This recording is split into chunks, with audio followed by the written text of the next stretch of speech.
விளம்பரம் மேட்ரு. அப்போ அதாவது மேலே இருக்கிற தலைக்கு மேலே இருக்கிற 9 கோள்களுக்கு வழி கண்டுபிடிச்சிருக்கோம். இந்த முடிச்சு ஃபாஸ்ட்டாக முடிச்சிருந்தேன் கொஞ்சம்.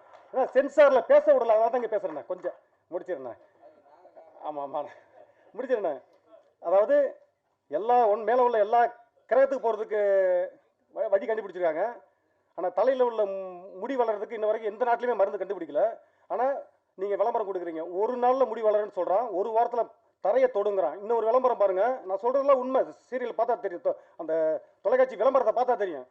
ஒரு கையை தடவும் போதே சுடுதண்ணியில் கையை கழுவுறீங்க, அதுக்குள்ள கையில் முடி முளைச்சு இதுக்கெல்லாம் சர்டிஃபிகேட் கொடுக்குறீங்க. அதாவது பொய்யான தகவல். இன்னொரு உண்மையை சொல்ற பாருங்க.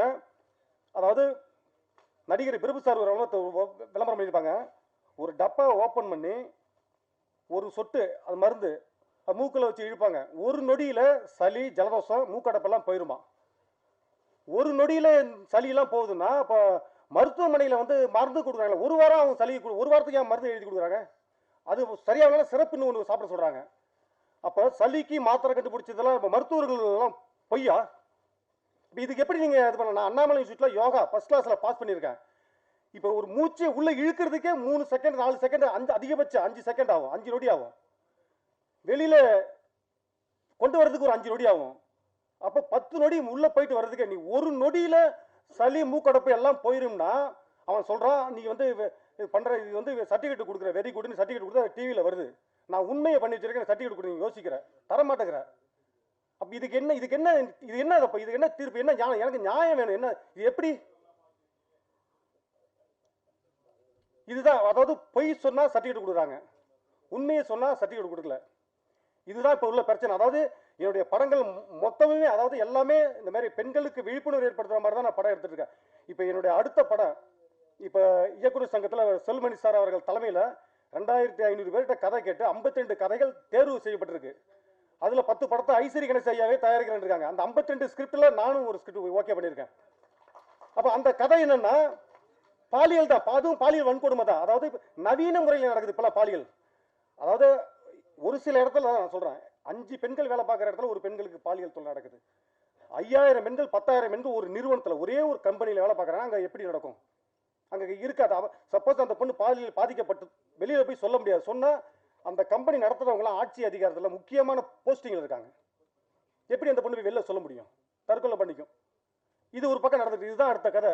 ஆர்கே செல்வன் சார்ட்ட தான் ஜூம் காலில் கதை சொல்லி ஓகே பண்ணி வச்சிருக்கிறேன். இப்போ அடுத்த படம் என்ன எப்படி 15 கோடி ரூபாய் பட்ஜெட், இந்த படத்துக்கு எப்படி என்ன நம்பி பைனான்சியர் வருவாங்க? படம் எப்படி பணம் பண்ண யோசிப்பாங்கல்ல. இவன் நேசமுரளி படம்னா சென்சார்ல மாட்டிக்கும், நிறைய காட்சியை கட் பண்ணுவாங்க. இதுல 109 கட்டுறோம், அதுல எத்தனை கட்டு வரும்? அதுவும் பாலியல் வன்கொடுமை தான். கண்டென்ட் எப்படி? இதுதான் எனக்கு பிரச்சனை. எனக்கு இந்த படம் எடுத்ததுலேருந்து எனக்கு பிரச்சனை. எனக்கு பாதுகாப்பு இல்லை. அதுதான் தலைவர்கள்லாம் நான் வர வச்சு கேட்டிருக்கேன். ஏன்னா எங்க பார்த்தாலும் இதான் எல்லாம் ஃபுல்லா பாலியல் மயமா இருக்கு. இத படம் எனக்கு இது பிரச்சனை இல்லை. இந்த கற்பு பூமிக்கு ஏன் தரமாட்டேறாங்க? அதுக்கு எனக்கு நீதி வேணும். அதான் பத்திரிகை நீங்க தான் கேட்டு சொல்லணும். இதுல இன்னும் ஒரு விஷயத்த சொல்லி முடிச்சுக்கிறேன்.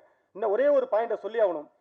அதாவது ஃபர்ஸ்ட் சென்சார்ல சர்டிஃபிகேட் தர முடியாதுக்கு ரீசன் சொன்னது என்னன்னா, 2 பொலிட்டிக்கல் கட்சியில மோதலை உருவாக்குற மாதிரி நீங்க படம் எடுத்துறீங்க. 2 கட்சி, சரி 2 கட்சினா என்ன தெரியும், தமிழகத்தில் 2 கட்சி பெரிய கட்சி.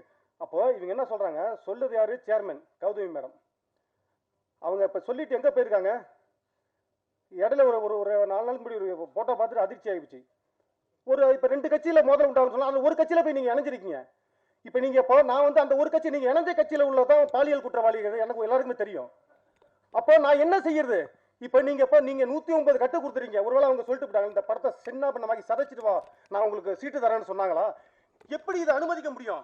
அப்ப நீங்க ஒரு கட்சியில நீங்க நேரா போயிட்டு காங்கிரஸ்ல சேர்ந்துதான் இந்த சந்தேகம் எனக்கு வந்திருக்காது. நீங்க நேரா போயிட்டு தமிழக வாழ்வுரிமை கட்சியில சேர்ந்து எனக்கு சந்தேகம் வந்திருக்காது. நீங்க கம்யூனிஸ்ட் கட்சியில சேர்ந்தா எனக்கு சந்தேகம் வந்திருக்காது. நீங்க விடுதலை கட்சியில சேர்ந்தா எனக்கு சந்தேகம் வருது. நீங்க மக்கள் நீதி மையத்தில் போய் சேர்ந்தா கூட எனக்கு சந்தேகம் வந்திருக்காது. நீங்க போய் நான் எந்த படத்தை, நான் எந்த கட்சிக்காரங்க எந்த 109 கட்டு எதுக்கு கொடுத்தீங்க? ஒரு கட்சியில உள்ள நீங்க இத்தனை பேரை நீங்க சொல்லிருக்கீங்க, அட்டாக் பண்றீங்க. அப்ப 109 கட்டு கொடுத்துட்டு போய் நீங்க அந்த கட்சியிலே சேர்றீங்களா? அப்ப நான் எப்படி நம்புறது உங்களை? இதுதான் நான் சொல்லணும்னு நினைச்சேன். இன்னும் நிறைய பேசணும்னு நினைச்சேன். இன்னும் 1 மணி நேரம் பேசுவோம் சென்சார் போர்டை பத்தி. நிறைய உண்மை எல்லாத்தையும் என்கிட்ட ஆதாரம் இருக்கு. அண்ணன் அவர்களுக்கு உடம்பு சரியில்லை வரேன்னு சொன்னாங்க. அதனால அண்ணனை பேச அழைக்கிறேன். ரொம்ப நன்றி, வணக்கம்.